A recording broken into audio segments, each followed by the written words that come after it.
운명 같은 사람이었습니다. 어떻게 이 사람이 나를 찾아왔을까? 괜찮은 사람이구나라고 느꼈던 거는 그냥 뭐 특별한 계기가 있던 건 아니고 그냥 항상 힘들 때마다 같이 있어줬으니까 그게 다였던 것 같아요. 다정한 성품을 가진 다정 씨의 남자친구는 명석한 두뇌에 준수한 외모까지 갖춘 그야말로 완벽한 남자였습니다. 카이스트를 다니다가 연대 의대를 합격했다고 알고 있었거든요. 자기가 의대생 중에서도 외모가 준수한 편이다 라는 거에 대한 자부심이 정말 컸어요.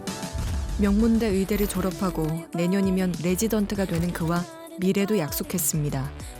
아빠는 이제 변호사 하시다가 은퇴하셨고 엄마도 선생님 하시다가 지금은 쉬고 있다고 들었어요.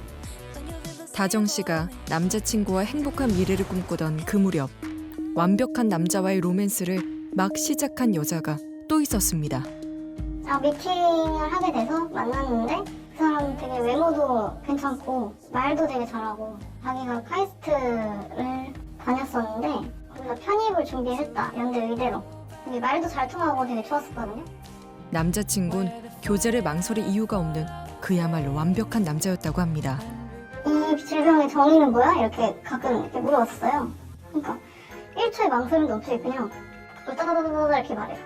아, 똑똑하구나. 그것도 저한테 매력으로 다가왔죠. 남자친구 우진 씨는 요즘 흔히 말하는 뇌생남이었습니다. 자기네 엄마가 성신여대고 자기네 아빠가 서울대 나와서 둘 다 선생님이시랬어요. 집안이나 학벌 같은 눈에 보이는 매력은 그저 거들 뿐 남자친구 우진 씨의 진짜 매력은 따로 있었다고 합니다. 자기가 수술을 했는데 그 수술이 실패해서 그분이 돌아갔었다. 이렇게 저한테 얘기를 해서 그날 저한테 울더라고요. 그런데 완벽한 남자와의 완벽한 로맨스에 최근 금이 가기 시작했습니다. 대학생들이 많이 보는 SNS에 올라온 게시글 하나가 마음에 걸린다는 주아 씨. 명문대 의대생을 사칭하며 여러 여대생들을 만나고 다니는 사람이 있으니 조심하라는 글이었습니다. 연대 의대 다녔다고 연세대 의과대학 소속 연구실에서 일하고 있다가 레지던트 갈 것 같다고. 이것도 저랑 너무 똑같은 거예요. 의대생을 사칭하며 여자들을 속이고 다닌다는 남자가 남자친구 우진 씨와 묘하게 겹쳐 보인다는 겁니다. 아, 이 의사가운 입고 있는 사진이에요? 남자친구 우진 씨가 명문대 의대생을 사칭하며 자신을 속여온 걸까? 그런데 아, 이 사람이에요? 인턴 생활을 하고 있다던 다정 씨의 예비 신랑은 주아 씨의 남자친구 우진 씨와 동일 인물인 박 씨였습니다. 다정 씨와 오랜 기간 교제하며 미래까지 약속했던 박 씨는 비슷한 시기 다른 여자와 새로운 로맨스를 시작했던 겁니다. 박 씨가 소위 양다리를 거친 게 사실이라면 명문대 의과대학을 다니고 있다는 말도 거짓말인 걸까? 그렇다면 이상합니다. 주아 씨는 미팅 당시 박 씨와 같은 대학교 사람들과 함께 했었고 교제 중에도 많은 대학 동기들을 봐왔습니다. 굳이 의심할 여지가 없고 하숙집에 사는 곳에 가봤는데 의대 서적도 있고 그리고 이제 발표 자료를 하면서 제가 읽어봤는데 진짜 수술 발표 자료더라고요. 실제 해당 대학교를 다니는 박 씨의 친구는 친구가 복잡한 연애 관계 때문에 모함을 당하고 있는 것 같다고 합니다. 그거를 보고 믿을 수가 없었어요. 모함을 할 수도 있겠다. 네, 그럴 수도 있겠다라는 생각을 했어요. 그러니까 박 씨에게 복잡한 연애사는 있을지언정 명문대 의대생은 맞다는 겁니다. 네, 안녕하세요. 의과대학 멘토링 수업을 맡은 의대 예비 졸업반 이라고 합니다. 실제로 그는 의대 진학을 꿈꾸는 중고생들을 대상으로 진로 상담을 해주는 활동도 해왔습니다. 그를 알고 지내던 이들은 모두 혼란스럽기만 합니다. 1년 전 단체 미팅에서 우진 씨를 알게 된 뒤 최근까지 가깝게 지내왔다는 아름 씨. 월요일부터 알아가지고 그 월요일부터 조사를 한 게 엄청 많아가지고 지금 너무 약간 스트레스 받고 그냥 밤도 지새웠거든요. 진짜 계속. 아름 씨 역시 SNS 게시글을 보고 단박에 박 씨를 떠올렸고 그에게 전화를 걸었습니다. 사건이 그러면 사실은 맞아? 사실 이게 근데 본사건이지 않은데 아직도 이런 건 좀 충격이. 그게 아니야. 약간 사실이 걔가 완전히 진짜 계속 시간을 두고 딱 작업을 하고 그 다음에 작업을 친 거라서 그 역시 자신을 저격한 SNS 글에 대해 알고 있었습니다. 그리고 누군가 자신을 음해하기 위해 꾸며낸 글이라고 말하는 박 씨. 걔가 제일 나랑 또 오래 사귀었던 애야. 아, 제일 오래 사귀었던 여자친구야? 이거 개인적인 얘긴데 걔가 자기 말대로 안 하니까 뒤집은 거야. 완전 나 어떻게 대봐라 이러고 주기적으로 나한테 연락을 하거든. 예전에 교제했던 여자가 박 씨에게 거짓 누명을 씌우고 있다는 겁니다. 근데 의대는 맞아? 근본부터 흔들면 진짜 설명을 할 수가 없어 내가. 자신이 졸업한 의과대학 병원에서 인턴 생활을 하고 있다던 박 씨. 최근엔 안과병동에서 근무한다고 했습니다. 선생님 혹시 여기 인턴이나 레지던트 중에 이라고 안과에 네 이렇게 적으세요. 지금 여기 세브란스 병원에 계신데요? 11학번 이런 분 모르세요? 병동을 잘못 찾아온 걸까? 병원의 전산 시스템에선 박 씨를 찾을 수 있을까? 이걸 찾고 있어요.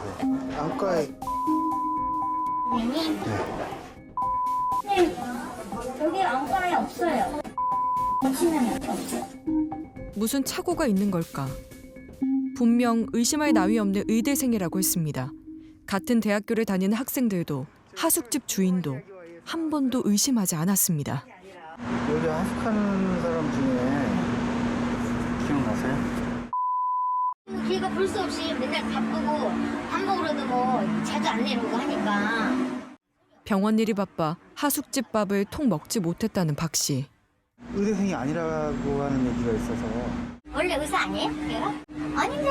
아닌데 세브란스 거기를 왔다 갔다 하니까 늘 병원에서 지내던 하숙생이 의대생이 아니었다니 하숙집 주인은 믿기지가 않습니다. 박 씨의 지인들 중엔 병원에서 직접 박 씨에게 도움을 받은 사람들도 있었습니다. 그냥 일반 사람들은 좀 알기 어려운 그런 길들로 막 이렇게 골목골목으로 다니니까 잘 알고 있었어요. 네. 그냥 뭐 막힘없이 일로 가면 뭐가 나오고 일로 가면 뭐가 나오니까 나 일로 가서 이렇게 가면 돼 이러면서 길을 안내해줬었어요. 외부인은 알기 힘든 은밀한 통로들까지 다 꿰뚫고 있었다는 박 씨. 병원에 응급실에 잠깐 간 적이 있었는데 배가 아파서 그때 이제 그 친구한테 말을 하니까 이제 응급실 전문의가 전화를 받는데 이러면서 통화를 했었거든요. 분명 그땐 병원 사람들도 박 씨를 다 알고 있는 것 같았답니다. 네, 이게 저희 집들이 사진이었는데 이게 의사가 이런 거고 이게 뭐 연대 망토거든요. 처음에는 또 뭐 별로 없고 그냥 의사가운 선생님 이런 것만 걸어놓고 최근 이사를 한 박 씨의 집엔 의사와 관련된 물품밖에 없었다고 합니다. 근데 사실 저 옷을 걸어놓는 게 좀 웃기잖아요. 맞아. 왜 걸어놓냐 이랬더니 그거 자기 반응이 안 돼가지고 옷으로 좀 나가는 거다 이렇게. 어딘가 모르게 조금 어색하긴 했지만 박 씨가 거짓말을 하는 건 아닌 것 같았다는 지인들. 최근까지 박 씨와 교제한 주아 씨 역시 그가 의대생을 사칭했다는 건 믿기 힘들다고 했습니다. 성대모사도 저한테 맨날 따라하고 교수님이라고 있거든요. 교수님도 그 아내분이랑 나이 차이가 6살인가 난데요. 근데 저도 제가 7살 차이 났었거든요. 교수님이 자기한테 너는 나보다 더하다 이런 식으로 얘기를 했었다고. 하지만 박 씨에게 농담을 건넸다는 지도 교수님은 저는 그분을 모르고 그 이야기도 처음 듣습니다. 박 씨를 전혀 모르고 있습니다. 우린 박 씨에게 여러 차례 연락을 취했지만 만나기가 쉽지 않았습니다. SNS 글이 퍼져나가던 무렵부터 지인들과도 연락을 끊었다는 박 씨. 대체 어디서부터 어디까지가 거짓말일까? 박 씨는 3년 전 의대생이라며 초중고생들에게 멘토링을 해주는 봉사활동도 했습니다.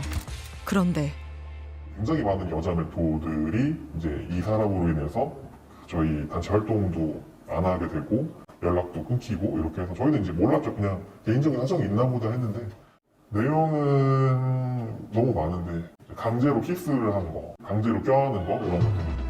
함께 봉사활동을 하던 대학생들을 추행하다 무리를 일으켰다는 박 씨. 제가 생각해도 조금 이상하고 다른 멘토들도 조금 이상한 것 같다. 확인할 필요가 있지 않겠느냐라는 의견이 있어서 뭐 설마 하는 마음에 실제로 확인을 하러 갔다가 그런 학생 없다라고 해서 아 연대도 거짓말이구나. 그는 봉사활동 중에 사기 혐의로 형사 입건까지 됐습니다. 애초에 의대에 진학조차 한 적이 없는 박 씨가 신분을 속여 강의 등을 하며 돈을 받은 혐의였습니다. 저희가 취재하다 보니까 일단 처음 연대 의대에 입학한 사실이 없다. 그래서 세브란스에 근무한 사실도 없다. 그게 사실이에요? 아 진짜요? 네. 지난 4년간 신촌 일대에서 생활하며 명문대 의대생을 사칭하고 지내온 박 씨. 이제 전화를 피했더니 너 자꾸 전화 안 받으면은 집에 너 문 뜯고 들어갈 거라고. 나는 의사여서 구급차 같은 거 대원들 데리고선 너네 집 문 뜯어버릴 거라고. 하숙집에서도 그 여자들한테 뭔가 안 좋은 일을 많이 해가지고 그 여자들이 다 하숙집에서 나갔다고 들었거든요. 그가 명문대 의대생이라는 거짓말을 계속해온 주된 목적은 아마도 여자인 것 같습니다. 대체 언제부터 자신의 신분을 속이고 가짜 사랑을 얻어온 걸까? 우린 어렵게 박 씨의 고교 동창을 만날 수 있었습니다. 얘가 수능을 보고 등급은 제가 정확히 기억은 안 나지만 그래도 한 3등급 내외로 제가 알고 있었거든요. 그래서 얘가 이제 재수를 하겠다라고 하더라고요. 성적이 썩 좋지 않았음에도 불구하고 명문대에 꼭 진학할 거라는 말을 입버릇처럼 달고 다녔다는 박 씨. 대학 입시에 실패한 그는 곧 재수를 시작했다고 합니다. 근데 저기 얘가 카이스트에 다닌다고 하더라고요. 패션학과를 들어갔다 했거든요. 카이스트 패션학과를. 네, 말이 안 되는 게 카이스트에 그런 과가 없잖아요. 그 다른 또 그룹에 있던 친구들한테는 중앙대를 갔다가 갑자기 자기가 또 연세대에 거에 다닙니다. 명문대에 집착하던 그가 빤한 거짓말을 하기 시작했다는 겁니다. 그렇게 시작된 거짓말은 몇 해 뒤 모두를 감쪽같이 속이고 있었습니다. 이분의 입장에서는 자기의 어떤 긍정적인 자아감이나 자존감이 매우 부족했던 분 같은데 지금 현재 자기가 연대 의대생이어야만 자기의 자존감이 유지된 상태를 지금 수년 동안 지속해온 거죠. 실제 주변의 반응이 자기 인정받고 관심받고 막 존중받는 그런 경험을 하게 되면 그 거짓말을 거짓말이라고 내면에서 깊이 알지만 웬만해서는 이건 진짜다라고 자기도 믿고 싶어지는 거죠. 스스로 통제할 수 없는 거짓말 세상에서 살고 있는 것 같다는 박 씨. 분명 지금도 어딘가에서 거짓 세상을 기획하고 진짜인 양 말할 겁니다. 최근까지 유일하게 박 씨와 연락을 하고 있다는 그의 지인은 여전히 그를 믿고 있었습니다. 알고 있는 건지 눈치를 챈 건지는 모르겠는데 무덤덤한 것 같더라고요. 만나서 얘기해라. 꺼려하는 것 같고 싫다라고 말 그런 뉘앙스였죠. 완벽하게 만들어진 거짓 가면으로 잠깐의 사랑과 쾌락은 얻을 수 있을 겁니다. 하지만 스스로를 인정하지 못하는 사람을 진정으로 사랑하는 이는 어디에도 없을 겁니다. 여러분은 지금 어떤 사랑을 하고 계신가요?